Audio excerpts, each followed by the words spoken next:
বিসমিল্লাহির রহমানির রাহিম। আজ আমি গরু মাংস দিয়ে ভুনা খিচুড়ি রান্না করব। তো কিভাবে রান্না করি আপনারা দেখেন।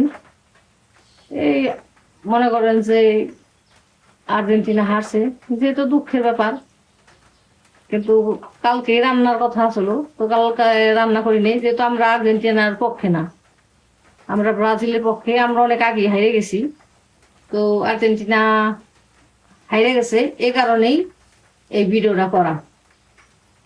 হার জিত সব জায়গায় আছে, তো কেউ কিছু মনে করবেন না, এটাই দুনিয়ার নীতি। তো আমি গরু মাংস দিয়ে ভুনা খিচুড়ি রান্না করতেছি।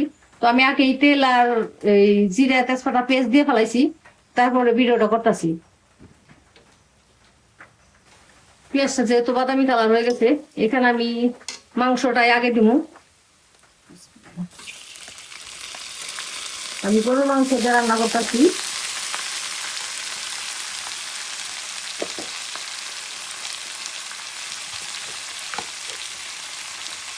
এক চামচ লবণ দিয়ে দিলাম।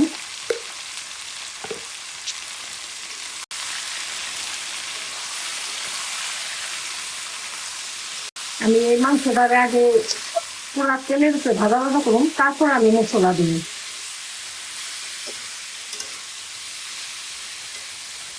আলহামদুলিল্লাহ, মাংস তেলের উপরে এসে গেছে। তো এখানে আমি এখন মশলাগুলো দিয়ে দিই এক এক করে।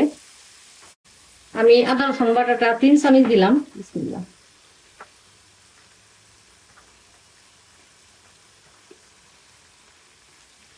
হলুদের গুঁড়াটা দিলাম 1.5 চামচ। আপনারা মাংস অনুযায়ী বা চাল ডাল অনুযায়ী এই মশলাটা দিবেন, আর ঝাল যে পরিমাণে যেরকম খাইবেন ওই রকম দিবেন। আমি এখানে মরিচের গুঁড়া দিলাম 3 চামচ। যেহেতু আমরা ঝালটা বেশি খাই, সেজন্য আমাদের ঝালটা বেশি দেওয়া হয়। এখানে আমি ভাজা জিরার গুঁড়া দিলাম 1/2 চামচ, আর ধনিয়ার গুঁড়া দিলাম 2 চামচ। এখানে দারচিনি এলাচ দিয়ে দিলাম।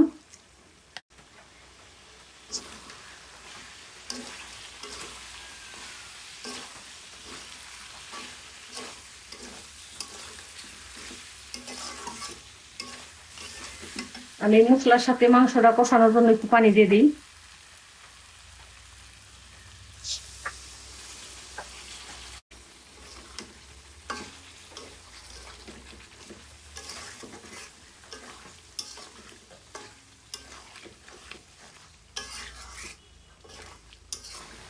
আলহামদুলিল্লাহ, মাংস কষানো শেষ। তো আমি পানি দিয়ে মাংসটারে ভালো করে নরম করে নিছি। তো এখানে এখন চাল ডালগুলি দিয়ে দিই। আলহামদুলিল্লাহ।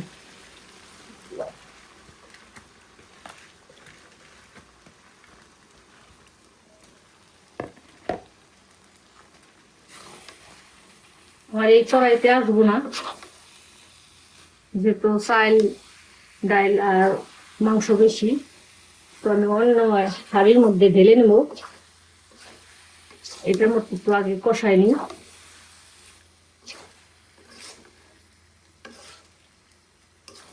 আলহামদুলিল্লাহ, আমি কড়াইতে থেকে হাঁড়ির মধ্যে ঢেলে নিলাম, যেহেতু কড়াইতে আমার নাড়তেও সমস্যা হইতাছে। আর চাল ডাল যেহেতু বেশি, কড়াইতে হলো না, সে কারণে আবার ফিরে হাঁড়িতে দিলাম। তো এখানেও চাইল আর মাংসটা পুরাই আরো ভালো ভালো করে ভাজা ভাজা করলাম। এখানে এখন আমি পানি গরম করে রাখছিলাম, গরম পানিটা দিয়ে দেবো। আপনারা চাইলে ঠান্ডা পানি দিতে পারেন। আর আমি বাসায় মানে যেভাবে রেগুলার রান্না করি ওইভাবেই রান্না করছি। আপনারা হয়তো অনেকে অনেক কিছু দেন মশলাপাতি, তো আমি বাসায় যেভাবে রেগুলার খাই ঠিক ওইভাবেই এই মশলা পাতা গুলি দিচ্ছি। এখানে পানিটা দিয়ে দিই।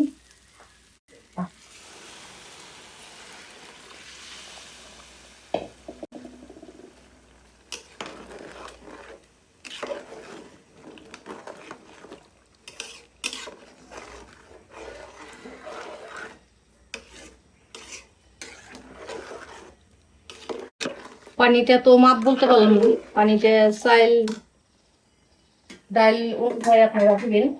তো আমার এখানে মনে হইলো যে একটু পানি লাগবো, কারণ আমি এখানে একটু পানি দিয়ে দিই।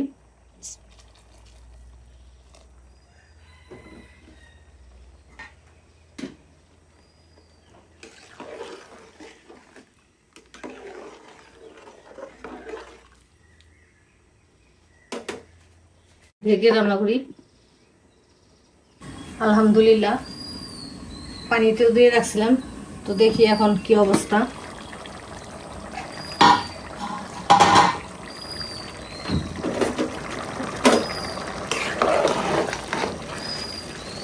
যেহেতু ঝোল শুকায় আসছে, কালারটাও কিন্তু সেই হয়েছিল,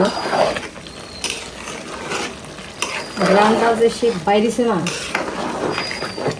বলার মতো না।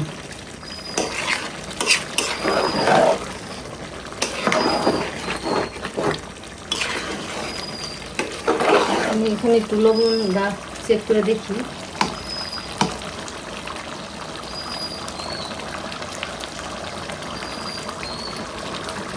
আলহামদুলিল্লাহ, টেস্ট তো অবশ্যই হয়েছে।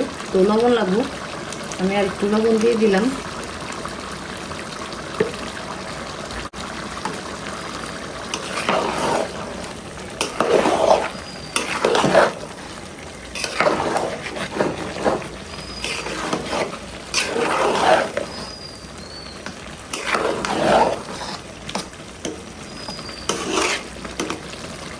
যেহেতু আমার চাইলে এখনো শক্ত, তো আমি এখন হালকা একটু আছে দমে দিয়ে রাখি দেবো আর 10 মিনিট, পানিটাও শুকাই দেবো পুরা। আলহামদুলিল্লাহ, খিচুড়ি প্রায় শেষ পর্যায়ে মনে হয় হয়ে গেছে। দেখি এখন বাকিতে।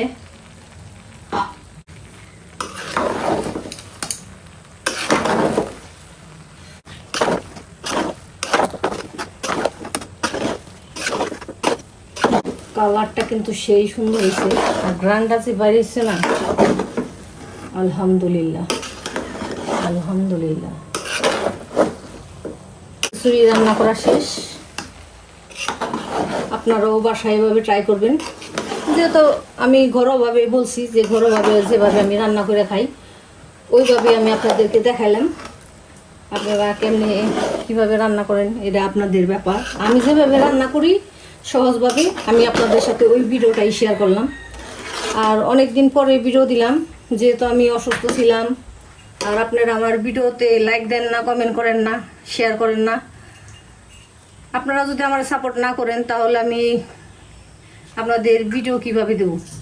তো সবার কাছে আমার অনুরোধ রইল, আমার ভিডিওটা আপনারা বেশি বেশি শেয়ার করবেন, লাইক দিবেন, কমেন্ট করবেন। আর ভিডিওটা যদি ভালো লেগে থাকে, অবশ্যই আপনারা শেয়ার করবেন। সবাইকে অসংখ্য ধন্যবাদ। আল্লাহ হাফিজ।